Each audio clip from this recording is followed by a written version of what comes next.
Hello guys. उस episode की start last episode के एंड से होती है। हम यहाँ पे आजियो को देखते हैं जो कि लाइव स्ट्रीमिंग कर रहा था और लाइव स्ट्रीमिंग करने के दौरान वो सभी को सच बताने लगता है। तभी हमें पास का सीन दिखाया जाता है। हम जेकी के ग्रुप को देखते हैं जो कि वॉशरूम में थे और तभी इतनी देर में वो लोग बात करने लगते हैं जीडीएस के मेंबर में और उनके बारे में भला बुरा कह रहे थे। जहाँ पे एक मेंबर को काफ़ी ज़्यादा गुस्सा आ रहा था और वो कह रहा था कि हमें कुछ ना कुछ करना पड़ेगा जिसकी वजह से वो लोग नेशनल ना खेल पाए। जिसके बाद तो किसी को फ़ोन लगाता है और कहने लगता है कि चैंग का हाथ तोड़ दो।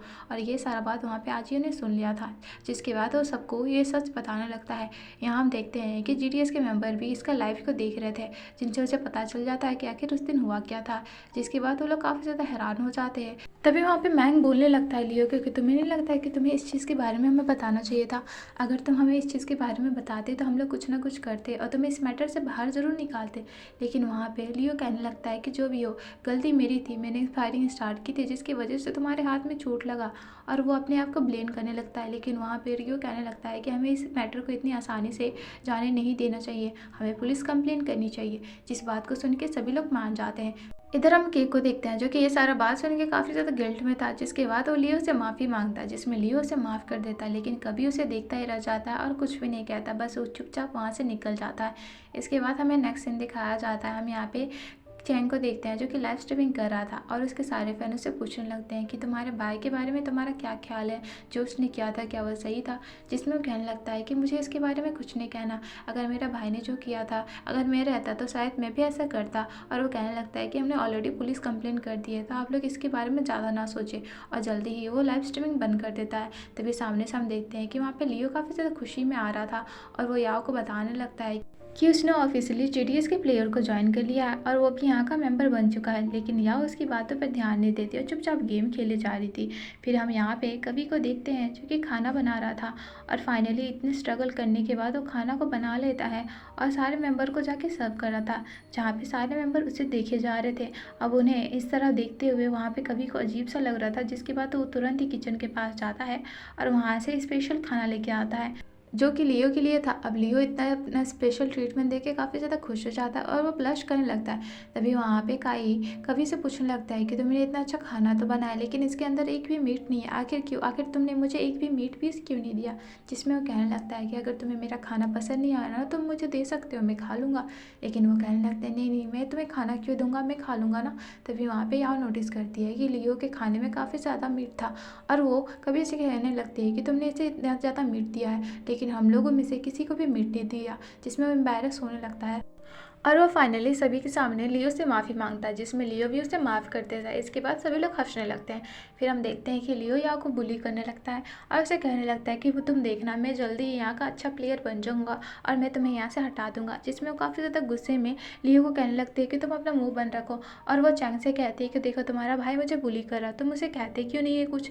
जिसमें चैंग उसे कहने लगता है कि देखो उसे बुली करना बंद कर दो, याओ काफ़ी अच्छा कसामी को हैंडल कर सकती है, अगर तुम कुछ करना है तो कसामी को पहले हैंडल करना सीखो तभी जाके तुम कुछ कर पाओगे। ये सारा बात सुन के वहाँ पे याओ काफ़ी ज़्यादा खुश हो जाती है और वो लियो को काफ़ी ज़्यादा चिढ़ाने लगती है। फिर हमारा सीन शिफ्ट होता है। हम यहाँ पे जिंगयांग को देखते हैं जो कि याओ को शॉपिंग कराने लेके जा रही थी।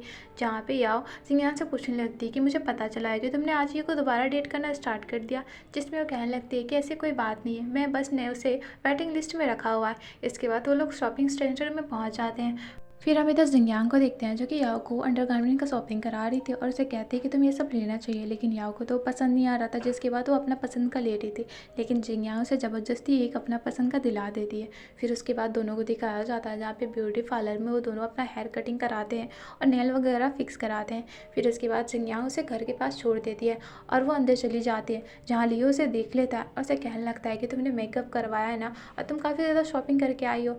तभी याओ नोटिस करती है कि लियो उसकी सीट में बैठा हुआ है। जिसके बाद वो काफ़ी ज़्यादा गुस्से में उसके पास जाती है और उसे अपने सीट से हटने को कहती है। लेकिन लियो वहाँ से हट नहीं रहा था।